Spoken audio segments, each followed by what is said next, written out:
আমি চ্যালেঞ্জ করে বলতেছি, আমাদেরকে দায়িত্ব দেন, এই যে শহীদ পরিবার তাদের পুনর্বাসনের যে ব্যবস্থাপনা করা, সেই ব্যবস্থাপনা আমরা 1 মাসের ভিতরে করে দেবো।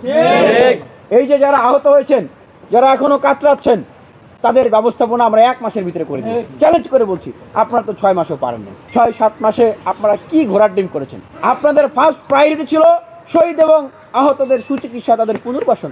আমরা দেখেছি চিকিৎসার অভাবে বিদেশে চিকিৎসা পাঠাইতে লেট করতেছে আমাদের অনেক ভাইরা, তারা জীবন হারিয়েছে। আমরা দেখেছি তারা কি করেছেন, তারা তাদের রাজনৈতিক দল গঠন করার কার্যক্রম নিয়ে আসছে।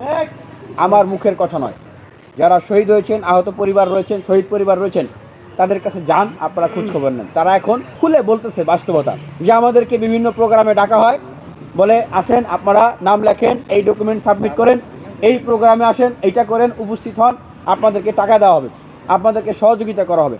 এইভাবে করে করে তাদেরকে বিভিন্ন প্রোগ্রাম কর্মসূচিতে নিয়ে যাওয়া হয় এবং অল্প কিছু করে কনভেন্স দেওয়া হয়। মূলত তারা এখন বলতেছেন যে আমরা এখন বুঝতে পারছি যে তারা তাদের রাজনৈতিক অ্যাডভার্টিজমেন্ট হিসেবে আমাদেরকে এতদিন ব্যবহার করেছে, এবং তারা আমাদের যে চিকিৎসা, আমাদের যে পুনর্বাসন, এই কার্যক্রমগুলো আরও বিলম্বিত করতেছে, যেন তারা সামনে আমাদেরকে আরও বিভিন্ন সময় ডেকে ডেকে আমাদেরকে নিয়ে অ্যাডভার্টিজমেন্ট করতে পারে। যেই ধরনের বৈষম্যমূলক চিন্তা চেতনা আমরা দেখতাম বঙ্গবন্ধুর কন্যা শেখ হাসিনার ভিতরে।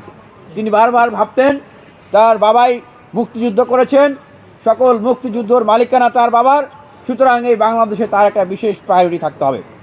আমরা এই 18 থেকে 24-এর এই কোটা সংস্কার আন্দোলন থেকে রাষ্ট্র সংস্কারের লক্ষ্যে যেই গণ অভ্যুত্থান সৃষ্টি হয়েছে, যার নেতৃত্ব দিয়েছে আমরা, বাংলাদেশের তরুণরা, ছাত্ররা, জনতারা যারা অংশগ্রহণ করেছে, তাদের স্পিরিটের জায়গা থেকে আমরা বলতে চাই সুস্পষ্টভাবে, আমরা মনে করি না যে কেবলমাত্র আমরাই এই পুরো বাংলাদেশের মালিক।